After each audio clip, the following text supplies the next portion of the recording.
So packets, right? So we all have packets. They're easy to make. You can photocopy a workbook. You can beg, borrow, steal worksheets, whatever. So you could, what I've done in the past is to avoid the prep angst, is I would make a packet with a cover sheet, and then I would have on the cover sheet the different color groups. So I like to use colors just because, like I've used animal names before. It just depends on what your classes are into. So let's say you have a blue group, a red group, and a green group.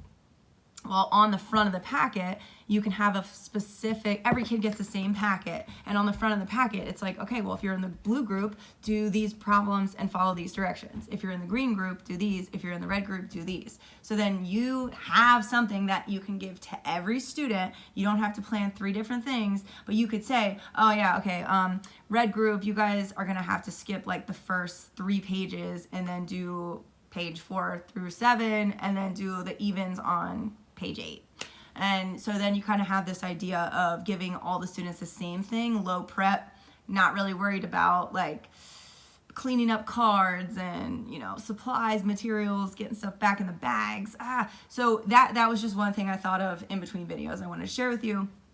The next thing is vocab. So you have this idea of a lack of literacy skills across all forms of literacy, any type of literacy you want to think about. Secondary students lack literacy skills. One thing you can do, several things you can do, just boil it all down to the basics. All the research comes down to a few things. 1, vocab, quality over quantity, avoid lists, do something a little bit more rigorous. Student discourse, discussions, so you're having these kids in groups.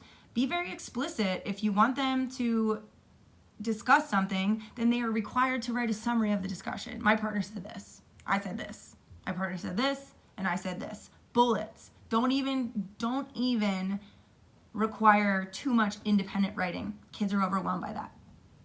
All right, so I was just thinking about that. With the vocab, I found these adorable dice that I use, and I'm gonna be honest with you, I use these in my science classes way more than my math classes.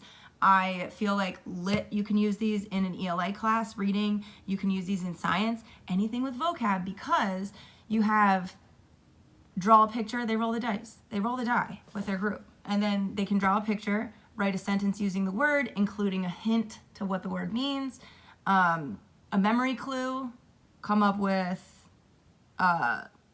parts of the word that you break down as roots, prefix, suffix, to help you remember what the word means.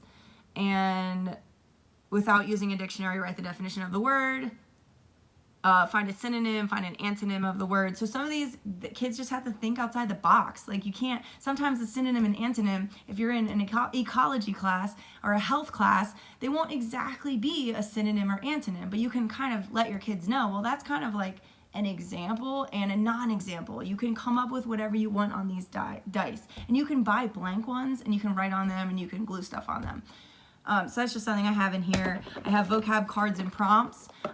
So if you take all of your unit vocab that you're studying right now, so if you're in a physics class and the kids are getting bogged down by vocab and formulas and what have you, you can have an entire list of them.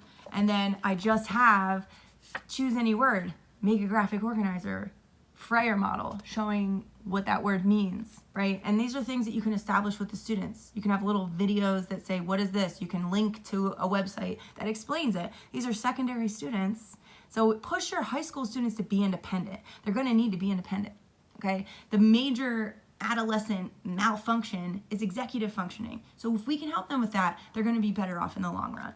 Okay, so trust your students. They're gonna surprise you. This sounds like I know. You're like, my kids are never gonna be able to do that. What? They're gonna have to do that without me? Do it together as a group first. You know, have a day of review for vocab where you're like, okay, I'm gonna call popsicle sticks, choose any word from this list on the smartboard.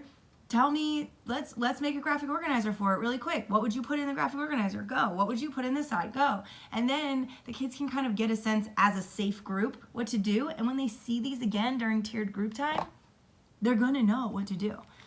Choose a word that belongs with the word below. So I have 2 words here, and then they have to choose another word that belongs with the group and explain why. You can give a list of words. Partner A gives a couple words. Partner B has to pick a word that goes with the words. Partner B has to pick a word that doesn't belong in the group that partner A listed. Stuff like that. So just kind of get that going. I'll link all of my vocab documents for you guys.